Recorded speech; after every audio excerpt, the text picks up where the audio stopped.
God washed away our sins. Our sins have been forgiven. మన పాపాలు క్షమించబడ్డాయి, మన దోషములు క్షమించబడ్డాయి, మన మీద ఉన్న అపరాధములు క్షమించబడ్డాయి. వాటన్నిటిని దేవుడట కట్టగట్టి తీసుకెళ్ళి ఎక్కడేసేసాడట? సముద్రపు అగాధములో పడేశాడు. Deep waters of an ocean. సముద్రంలో అగాధ జలములు ఉంటాయి.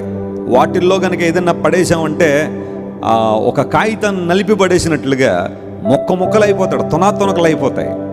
అలాంటి ఆ అగాధ స్థలములో నీ పాపాలు పడవేశాను, నిన్ను క్షమించాను. కారణం నీ మీద జాలిపడ్డాను కాబట్టి. కొన్నిసార్లు నువ్వు చేసిన తప్పిదాలను నీ భర్త క్షమించకపోవచ్చు కదా. నేను క్షమించినండి, అస్సలు క్షమించినండి. ఎందుకంటే ఎప్పటికి 30 అవకాశాలు ఇచ్చారండి, అన్ని అవకాశాలని సద్వినియోగపరచుకోలేదండి. 30 సార్లు నేను ఆమెను క్షమించిన ఆమె ఇంకా నా మీద చెడుగానే ప్రవర్తిస్తుందండి. అందరూ బట్టి ఇంక నేను క్షమించినండి వెస్లీ గారు అంటున్నారు కొంతమంది భర్తలు. కొంతమంది భార్యలు అంటారు, నా భర్తని ఇంక నేను క్షమించనండి, ఇప్పటికీ 3 అవకాశాలు ఇచ్చానండి ఆయనకి, ఇంక నేను క్షమించలేనండి. దేవుడు కూడా అలా అనుకుని ఉంటే మనలో ఏ ఒక్కరికైనా క్షమాపణ వచ్చి ఉండేదా? ఖచ్చితంగా లేదు. God is merciful. ఆయన జాలిపడ్డాడు. ఇంగ్లీష్లో పిటీ అనే పదం వాడబడింది. God pitieth on his people. దేవుడు తన ప్రజల మీద జాలిపడ్డాడు గనుకనే మన పాపాలు క్షమించడం మాత్రమే కాకుండా ఆ పాపాలను తీసుకెళ్ళి అగాధ స్థలముల్లో వేశారు.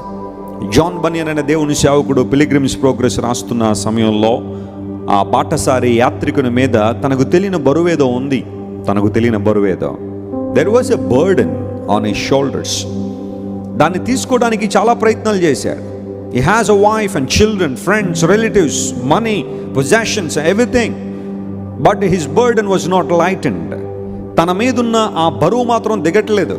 అన్నీ ఉన్నాయి, భార్య, పిల్లలు, ఆస్తులు, పాస్తులు, అంతస్తులు, చదువు అన్నీ ఉన్నాయి. కానీ ఎందుకో తన మీద ఏదో ఒక తెలియని బరువు, ఒక అసమాధానం, అశాంతి, ఏదో పోగొట్టేసుకుంటున్నానన్న భావన అతని మనసులో ఉంది. దాన్ని దింపుకోవాలనే ప్రయత్నంలో పరిగెడతా ఉంటాడు. ఇల్లు విడిచి వెళ్తూ ఉంటే అందరూ వెనకాల పడతారు, వెనక లాగడానికి ప్రయత్నం చేస్తారు. జాన్ బనియన్ గారు చాలా చక్కగా ఆ పుస్తకాన్ని రాస్తూ ఆ యాత్రికుడు అలా ప్రయాణం చేసుకుంటూ వచ్చినప్పుడు చాలామంది అతను వెనకకు లాగానే ప్రయత్నం చేస్తారు. తర్వాత అనే అంశం అతని జీవితంలోకి వస్తుంది. నిర్లక్ష్యం అనే అంశం అతని జీవితంలో వెనకకు లాగాలని ప్రయత్నం చేస్తారు. ఇలా ఎంతోమంది శత్రువులు అతను వెనకకు లాగాలని ప్రయత్నం చేసినా అతడు అలా నడుచుకుంటూ పాపభారం దించిపోయే స్థలం దగ్గరికి వస్తాడు. అదే ప్రభువైన యేసుక్రీస్తు యొక్క సిలువ. హల్లెలూయా. యేసు ప్రభు సిలువ దగ్గర మాత్రమే మనిషి యొక్క భారాలు దించబడతాయి. కారణం ఏంటో తెలుసా? That's the only place where your burdens were laid upon Jesus. నీ ప్రతి భారాన్ని మోసిన దేవుడు సిలువ మీద మరణించాడు గనుక, సిలువ మీద నీ కోసం తన ప్రాణాన్ని అప్పగించాడు గనుక, ఆయన అర్పించాడు గనుక నీ జీవితంలో ఉన్న ప్రతి భారాన్ని దించగలిగిన వాడు ఆయనే.